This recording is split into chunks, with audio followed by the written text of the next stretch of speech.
Good afternoon, everyone. I'm Storm Team 8 meteorologist Ashley Baylor in the News 8 Now Stream Center. Well, we are dealing with a little more cloud cover out there today, but it has still turned out to be a comfortable afternoon. We're mostly dealing with high and mid-level clouds, all courtesy of this pretty gnarly area of low pressure that is sitting right off the coast of Hampton Roads here. So you can actually see that center of circulation that moves closer to onshore, but hasn't quite made it just yet. But that little red box you're seeing right around Norfolk, Virginia through Virginia Beach, that is a flash flood warning that has been hoisted for them. You can see the range of rain goes from the Philadelphia area all the way down to the northern part of the Outer Banks, so right around Duck and Corolla. But here in New Haven, stretching up through Hartford, we're just seeing those high to mid-level clouds still associated with this area of low pressure, though. So closer to home, things have been dry throughout the day. We've been pretty lucky there. But yeah, notice the clouds are hanging tough. So we're right around 72 degrees as we take a live look in Long Wharf. And let's take up to Hartford where we are at 74. So that's why I say, even though, yes, we are seeing a little more cloud cover, temperatures are still well within that comfortable range. In fact, things have cooled off a little bit for New London and Stamford. Temperatures have come down more into the mid and upper 60s there. Farther inland, we're at 75 degrees in Meriden. It's 72 in Torrington, 75 in Windsor Locks. Temperatures are running about 4 to 7 degrees cooler than where we were at this time yesterday. Notice those winds streaming out of the east, anywhere between 8 to about 14 miles per hour. As we head overnight into tomorrow, I do expect those winds are going to shift a little more out of the northeast. So let's show you what's going on with our hour-by-hour forecast.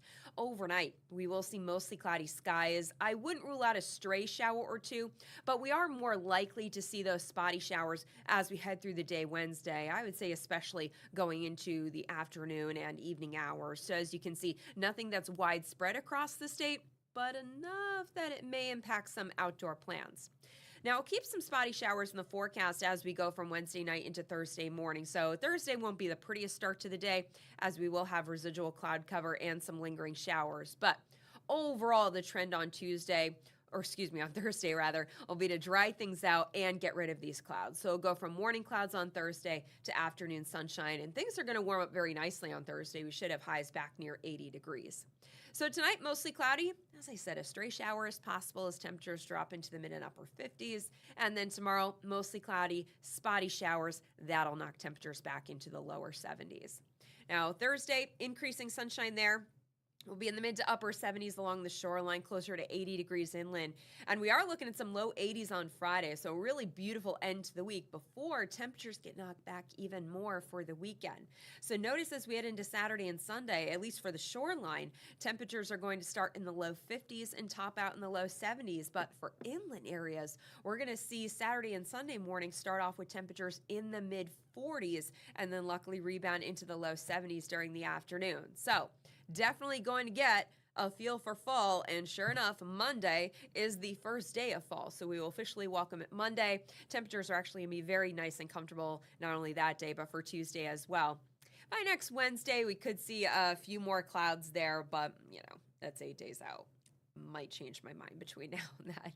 But anyway, we just have some spotty showers for tomorrow. We really could use a little more rain because I just checked our drought monitor today. It will update on Thursday, but we still have a good chunk of the state that is considered normally dry. There are parts of Massachusetts that are now starting to move into moderate drought, but it's really northern New England that is suffering more. I do believe parts of Maine, let me double check myself, but I do believe there are parts of Maine that are under severe drought. I don't think it's at extreme yet.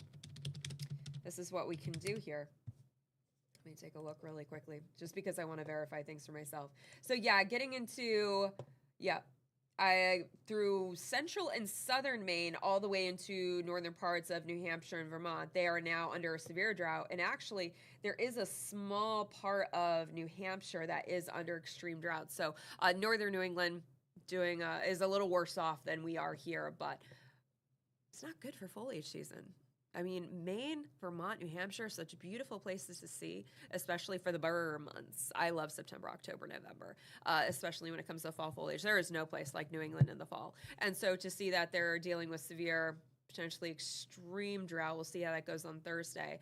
That certainly could affect the foliage season. In fact, I think the foliage monitor, this might be one of the first days they put something out on X, formerly known as Twitter. I believe parts of the Northeast are starting to see low color, but that's about it. There are so many different avenues you can use, but there is a really good one on X that really does keep up to date, not only here in New England, but actually all across the country. So they started posting about Alaska not that long ago.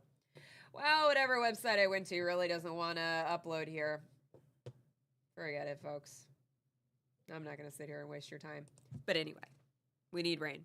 That was the bottom line. That was behind all of this nonsense. We really could use some rain, but I'm not going to complain that we're not getting any. This is also fair and festival season. We don't want to see any of those get rained out. And tomorrow, man, I should have mentioned this before. Tomorrow is Connecticut Day at the Big E. So you know what? You can dodge some raindrops. You can deal with a few clouds and slightly cooler temperatures to head to the Big E. Trust me, nothing keeps me from getting to the Big E. Not rain showers, maybe a hurricane, maybe. But anyway, if you're going there tomorrow or at any point this weekend, have a great time. Enjoy those cream puffs. Enjoy those baked potatoes. Enjoy the beets because nobody does it like we do here in Connecticut. But just have a good time. See you a little bit later.